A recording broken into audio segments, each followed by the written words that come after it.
So I'm being treated like a murderer? No. I just lost my video. Not at all. That's Christopher Scholtes right after his daughter Parker was found in a hot car in their driveway. We have the footage and what Scholtes told 911 and detectives that day last month. Welcome to Crime Fix. I'm Angenette Levy. Christopher Scholtes was distraught when his wife came home from work on July 9th and found their daughter in a car in their driveway in Marana, Arizona, just outside of Tucson. Parker was only 2 years old, and Scholtes had left the little girl in her car seat after returning home hours earlier. Christopher Scholtes and his wife, Erika Scholtes, she's actually an anesthesiologist, called 911 after Erika returned home and asked where Parker was, and she wasn't in the house. And what are you reporting? She was in the car sleeping. She's unresponsive. Okay. And who is she? Please. Who My is she? daughter. My daughter. Please. And this was out in the driveway? Yes. Is she still breathing? No, she's not breathing right now. Okay, we need to start CPR right now. Yes, we are. We're starting CPR, yes. Oh, my God. How long has it been? Half hour. It was, but it turns off. I've been checking. Oh, my God. Okay, is she breathing yet? Is she breathing? No. Police would later say that Christopher Scholtes' claim that he checked on Parker was not true. Erika Scholtes tried to revive Parker by performing CPR. EMTs also tried to save her as Christopher stood by. Anything. The body camera footage is blurry at many points, but you can see Christopher Scholtes pacing in the background, his hands around his head. Why we haven't seen someone with that? What's going on? Why are you with me? Because we were first responders and we were on scene when anytime they call us. Anything like this happens, they call us. Christopher Scholtes then talks about his car. It's parked in the driveway. He said he left Parker in it with the AC on, just as he claimed in that 911 call. The AC was on.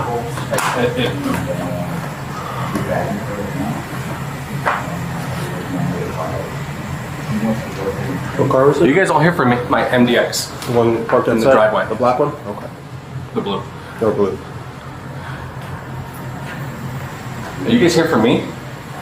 We're... Yeah, we want to do everything we can to help. That's why you have so many of us. This is my worst nightmare. We cover so many awful cases here on Crime Fix, like the death of Parker Scholtes. We can do that because we have sponsors like Morgan & Morgan. Morgan & Morgan has more than 1,000 attorneys that you can count on to be in your corner if you are injured. Morgan & Morgan has won several multi-million-dollar verdicts and settlements recently for victims who were in life-altering car crashes, all of which were considerably higher than the highest insurance offer. Starting a claim takes 8 clicks or less, and you can do it all on your smartphone. And there are no upfront fees. You only pay Morgan & Morgan if you win. So if you are hurt, you can easily start a claim in 8 clicks or less at forthepeople.com/crimefix. Now, Christopher Scholtes is clearly upset and worried. What parent wouldn't be? There's no other way to put it. He's distraught and freaking out. Scholtes admits to leaving Parker in the car, and it was hot outside. This is Arizona in July. EMTs took Parker out of the home, but Christopher Scholtes' wife, Erika, she simply knew it was too late. She's dead. Like, I need to be with her right now. Oh my God, my no! No!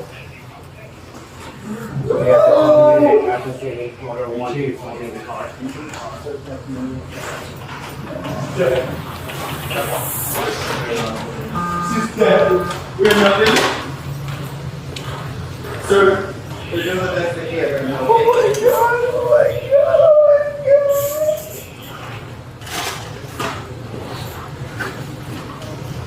No.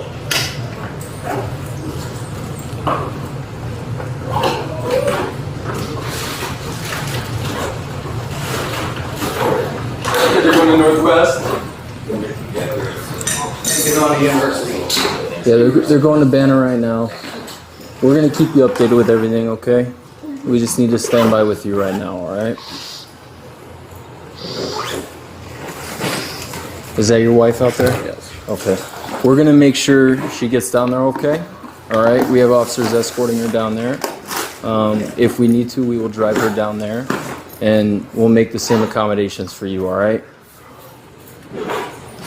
We'll keep you updated with everything they have there. Christopher Scholtes remained in the family's home and officers stayed with him.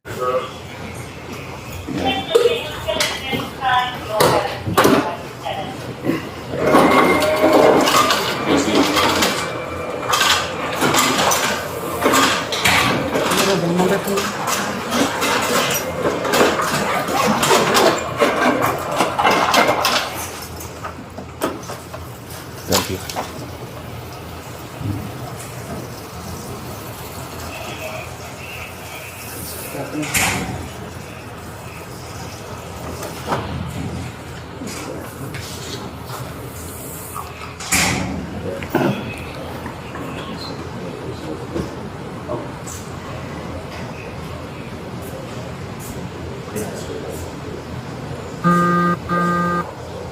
Now, as you saw, Christopher Scholtes got a glass of water and stood there, somewhat in shock. Then his wife called him and told him that she wanted him to come to the hospital. She wants me to try and get a ride to the hospital. Hey, we'll accommodate that for you, alright? We're just gonna need to get a statement from you about what happened, what's been going on. Obviously, I know this isn't easy for you, okay? It's not easy for anyone around right now. We're gonna keep you updated with everything we hear. Do you want to sit down somewhere? Where would you be most comfortable? Sure, like... You want me to refill this for you?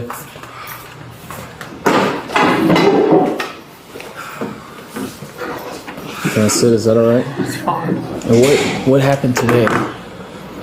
We went to go back around and we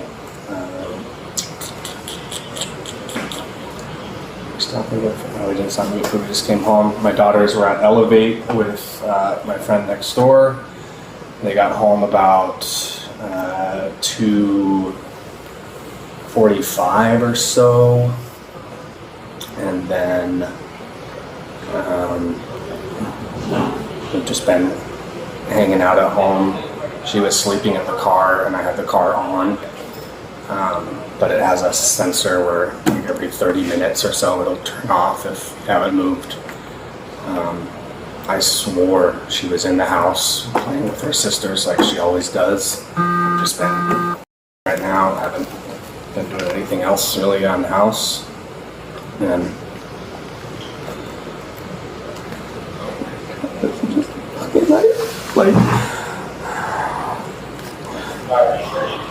What time? well, we never do this anywhere, but I'm home, right? Like you're home, you're safe, you're like your kids are home. Scholtes then explained why he parked in the driveway and how long Parker was in the car. I'm sorry this is all going on. We always park that No, car in the it's garage not. usually, but I just got a Peloton recently, and the Peloton is in the garage now, so that's why it's Okay. not even in the garage. But And how long was she sleeping in the car out there? I want to say it was no more than 30, 45 minutes. And I don't think their air was off that entire time. I think there was a time in between. I had checked on her last, it was still running, she was still sleeping, and then when I went back out, the car was off. That statement from Christopher Scholtes will become important later, according to police and prosecutors, because they say Parker was in the car far longer than 30 to 45 minutes, and that home security video proves that Parker was actually in the car for 3 hours. After Christopher Scholtes gave a statement to the officer, a first responder told him about how they tried to help Parker. We weren't able to change anything for her. She wasn't breathing on her own. We didn't have a pulse. So we continued the CPR and in order to try to regain that. I don't know what that's going to look like from this point. Okay, as you know, she's very hot right now, and we're going to do everything we can to mitigate that. So with that said, I have some folks who are coming by. They're with the fire department, and they're going to help you walk through some things. Now I understand that your wife went with her, correct? Okay. So, and we have some other folks that are going to be put over there as well. Okay, so along with law enforcement and our community assistance people, they'll walk through some of the things, get you ready to go down to the hospital. Okay. Do you have? I'm very sorry for this. This is not something we ever planned for.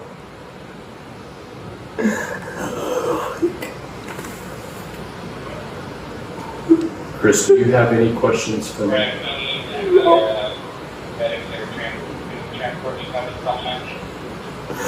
Oh my God. After this, Scholtes is reminded that his dogs are actually still outside. Remember, it's Arizona and it's July and it's hot, and he needs to get ready to go to the hospital to meet his wife. Chris, your dogs, are they usually outside dogs? No, I just put them out for you So guys. let's go ahead and get those inside. Scholtes then prepares to get ready to go to the hospital, but it didn't go as he had planned. Just to let you know, I don't want to feel like we're intruding, but we're gonna have to stand by with you for a while. All right. Is there a reason why? So any death we have to treat like a crime scene. I know this is extremely difficult for you. This is a normal process that we have to follow through with. I don't want you to be blindsided by anything, but that's what's going to be going on for right now, okay? So I'm being treated like a murderer? No. I just lost my... Not at all. I know that. And I know this isn't easy for you. That's why I'm trying to be straightforward and honest with you, okay? I don't want to keep any secrets. I don't want to hide anything for you. Someone's going to talk to you about what happened, though. All right?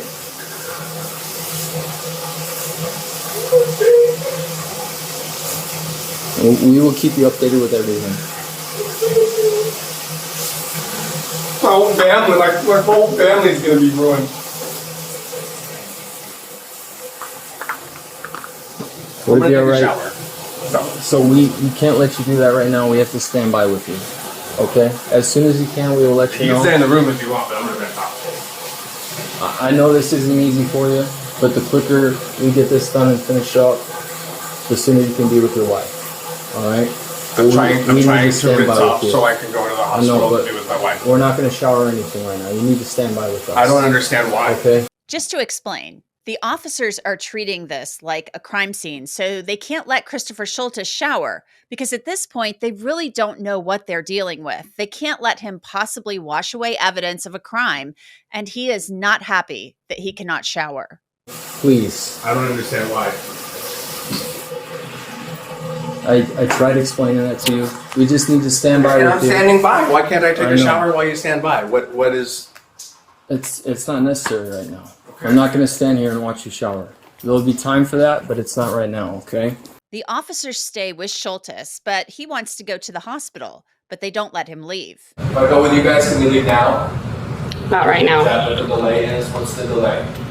So we're waiting on some of our detectives to call right now. So we're just... For me. And they've been here since. Just to find out, like you said, to get a statement. At one point in the video, you can hear one of the officers tell another officer about what Scholtes told him about leaving Parker in the car. Scholtes later tells a detective what happened. Oh, I gotta get home because the girls are gonna probably head back soon. So we got home, and the girls weren't home yet, but baby was sleeping in the car. And so I had taken some stuff inside, and I had came back out, and the girls were there. They had just pulled up. And so they came inside, and I checked on the baby. She was still sleeping. And then came back inside, and that's where I just kind of like, I was, I don't know, thinking that she was playing with her sisters. I think that me coming home and thinking that, you know, the girls were going to be home, so I got to like come back in and out kind of thing.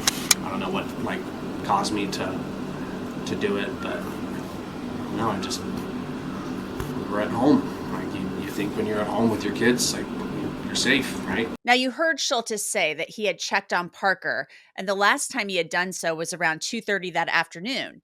His wife arrived home around 4. And then, had you done anything like this before, where you just let her sleep in the car or anything like that? No, that's normally, I mean, I have the girls with me usually, and the girls are always, you know, good about like Dad, get the baby, you know, like we'll all go inside together.